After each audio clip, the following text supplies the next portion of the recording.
దేవునికి స్తోత్రం. మీ అందరికీ కూడా వందనాలు. దేవుని వాక్య భాగంలోనికి వెళదాము. ఈరోజు దేవుడు మన కొరకు సిద్ధపరిచిన వాక్యం అపోస్తుడైనటువంటి పౌలు తెస్సలోనికు రాసిన 2వ పత్రిక 3వ అధ్యాయము 13వ వచనం. సహోదరులారా, మీరైతే మేలు చేయుటలో విసుగవద్దు. ఈరోజు దేవుడు మనతో మాట్లాడే విషయం విసుగవద్దు అని మాట్లాడుతున్నాడు దేవుడు ఈరోజు. ఎందుకంటే ఈరోజు చాలామంది జీవితాల్లో విసుగుదల, చిరాకు అనేది ఎక్కువగా మనకి ప్రతిరోజు అనుదిన మన జీవితాల్లో కనబడుతూ ఉంటుంది. విసుక్కుంటాం, విసుగుదల, ప్రతి దానికి విసుగు అనేది మనకు వచ్చేస్తూ ఉంది. ఒక పని పదే పదే చేయాలన్న విసుగు వస్తూ ఉంటుంది. ఒక మాట పదే పదే. ఇలాంటి సందర్భాలు ఒక కుటుంబంలో మనం తరచుగా చూస్తూ ఉంటాం. దేవుడు అంటున్నాడు విసుగవద్దు అన్నాడు. ఏ విషయంలో విసుగవద్దు అని అంటే, విసుగుదల అనేది మనకి ఏ విషయంలో అయినా రావచ్చు, కానీ దేవుడేమో విసుగవద్దు అని చెప్తున్నాడు, మాట్లాడుతున్నాడు. ఒక భార్య భర్త విషయంలో విసుక్కుంటూ ఉంటుంది, ఒక భర్త భార్య విషయంలో విసుక్కుంటూ ఉంటాడు. తల్లిదండ్రులు బిడ్డల విషయంలో విసుక్కుంటూ ఉంటారు, వారు విసిగిస్తూ ఉంటారు. ఇన్ని జరుగుతున్నా దేవుడు అంటాడు మీరు విసుగవద్దు అంటున్నాడు. ఏ విషయంలో అంటే, మీరైతే మేలు చేయుటలో విసుగవద్దు అన్నాడు దేవుడు. మనం మేలు చేయుట విషయంలో విసుగు తెచ్చుకోకూడదంట, విసుగుగా భావించకూడదంట ఎదుటివారికి మనం మేలు చేసే విషయంలో. అనగా ఒకవేళ నీ కుటుంబంలో నీ భర్తే నిన్ను విసిగించిన, ఎంత విసిగించినా నీ భర్తకు నువ్వు మేలు చేస్తూనే ఉండాలి, విసుక్కోకూడదు. ఒక భార్య, నీ భార్య నిన్ను బాగా విసిగిస్తున్నా ఆమె పట్ల నువ్వు మేలే చేయాలి కానీ నువ్వు విసుక్కోకూడదు. ఒక బిడ్డలుగా నీ బిడ్డలు నిన్ను ఎంత విసిగిస్తున్నా వారికి నువ్వు మేలు చేస్తూనే ఉండాలి కానీ నువ్వు విసుక్కోకూడదు.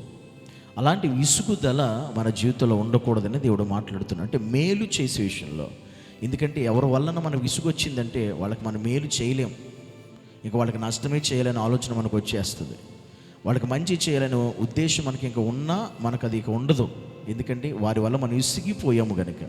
కానీ యేసయ్య చెబుతున్న మాట ఏంటో తెలుసా?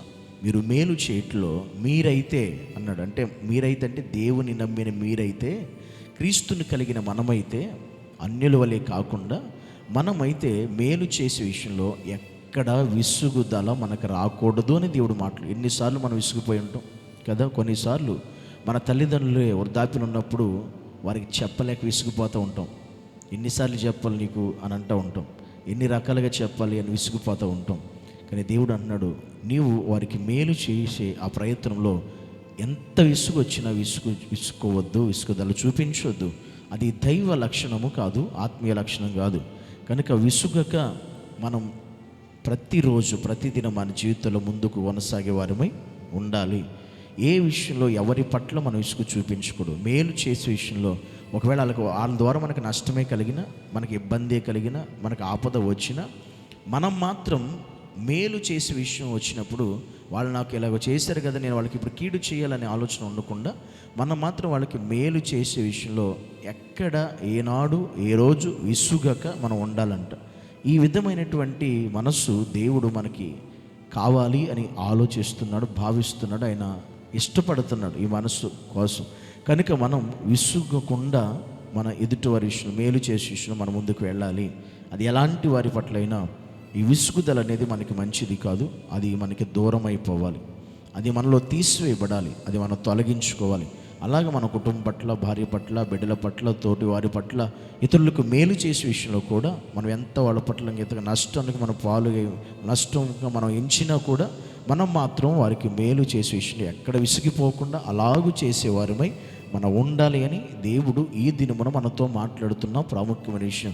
కనుక నీవు, నీ కుటుంబం, నీ బిడ్డలు, సమస్తం మనం అందరము కూడా అలాంటి విసుగుదల మనకు, మన కుటుంబాలకు దూరమగునుగాక. ఆమేన్. ప్రార్థన చేసుకుందాం. యేసయ్యా నీకు వందనలోనైనా స్తోత్రాలు చెల్లిస్తున్నాం. నిజమే ప్రభు, మేము అనేక సార్లు నా తల్లి మీద నేను విసుక్కున్న పరిస్థితులు ఉన్నాయి, నా తండ్రి మీద విసుక్కున్న పరిస్థితులు ఉన్నాయి, నా యొక్క తోబుట్టుల మీద విసుక్కున్న పరిస్థితులు ఉన్నాయి, చిరాకు పడిన పరిస్థితులు ఉన్నాయి. నన్ను క్షమించు ప్రభువా. మేము ఎదుటి వారికి మేలు చేసే విషయంలో ఎక్కడ విసుగవద్దు అని వాక్యం సెలవిచ్చిన రీతిగా మేము ఆ విషయంలో మేము క్షమాపణ ఉండుతున్నాం. ఇక నుంచి మేము విసుగకుండా ఎదుటి వారికి మేలు చేసే కృపతో మమ్మల్ని నింపమని యేసు నామమును బట్టి ప్రార్థించి అడిగి వేడుకుంటున్నాము తండ్రి. ఆమేన్.